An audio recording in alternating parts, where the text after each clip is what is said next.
नमस्कार दोस्तों, मेरी आज की कहानी है प्रभु की प्राप्ति। एक राजा था। राजा बहुत न्यायप्रिय और प्रजावत्सल था। बहुत धार्मिक स्वभाव का था। वह नित्य अपने ठाकुर जी की पूजा पाठ किया करता था और तन मन धन से उनकी सेवा करता था। एक दिन प्रभु ने प्रसन्न होकर उन्हें दर्शन दिए और उनसे कहा कि राजन, हम तुम्हारे पूजा पाठ से प्रसन्न हैं।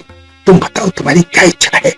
राजा प्रजा को चाहने वाला था, अपनी प्रजा से बहुत प्यार करता था।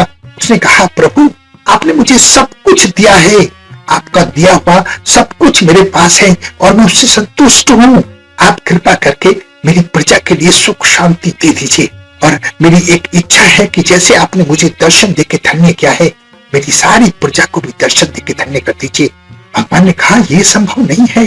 उन्होंने राजा को बहुत समझाया, परंतु राजा नहीं माना। वो अपनी प्रजा का उद्धार करना चाहता था। अंत में भगवान को उसके सामने झुकना पड़ा। भगवान बोले, ठीक है, कल सुबह अपनी सारी प्रजा को लेकर उस पहाड़ी पर आ जाना। उस पहाड़ी पर मैं सबको दर्शन दूंगा। अगले दिन राजा ने खुश होकर नगर में ढिंढोरा पिटवा दिया और राज्य के कोने कोने में ये बात फैला दी कि पहाड़ी पर कर भगवान दर्शन देने वाले हैं, सबको वहां पहुंचना है। सब लोग सज धज कर उस पहाड़ी की तरफ निकल पड़े। रास्ते में उन्होंने देखा कि तांबे के सिक्के का पहाड़ है। पूरी प्रजा उस तांबे के सिक्के को लूटने के लिए उसकी तरफ दौड़ पड़ी। राजा ने सबको समझाया, समझाने पर भी कुछ लोग नहीं माने। तांबे के सिक्कों की गठरी बनाकर अपने घर वापस चले गए। राजा दुखी मन से आगे बढ़े। आगे देखते हैं कि चांदी के सिक्कों का एक पहाड़ है। प्रजा फिर से उसकी तरफ दौड़ पड़ी। राजा के समझाने के बावजूद भी कुछ लोग चांदी के सिक्कों को अपनी गठरी में बांध कर घर ले गए। राजा बहुत खिन्न मन से आगे बढ़े। राजा ने उनको सतर्क किया कि लालच में नहीं आना है। अगर प्रभु के दर्शन करने हैं तो आपको अपने मन को लालच में पड़ने से रोकना पड़ेगा। खैर, कुछ आगे चलते हैं तो एक सोने के सिक्कों का पहाड़ मिलता है। अब प्रजा का सब्र का बांध टूट जाता है। प्रजा उस सोने के सिक्के के पहाड़ की तरफ दौड़ती है और गठरी बनाकर अपने घर की तरफ भाग जाती है। अब केवल दो व्यक्ति शेष रह गए थे, एक राजा और एक रानी।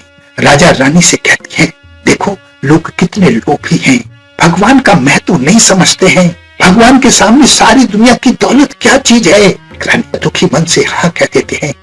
जब आगे बढ़ते हैं तो एक सतरंगी आभा बिखेरता हुआ हीरो का पहाड़ मिलता है। अब रानी के सब्र का बांध में टूट जाता है और रानी दौड़कर उस पहाड़ के पास पहुंचती है और हीरो की गठरी बना देती है।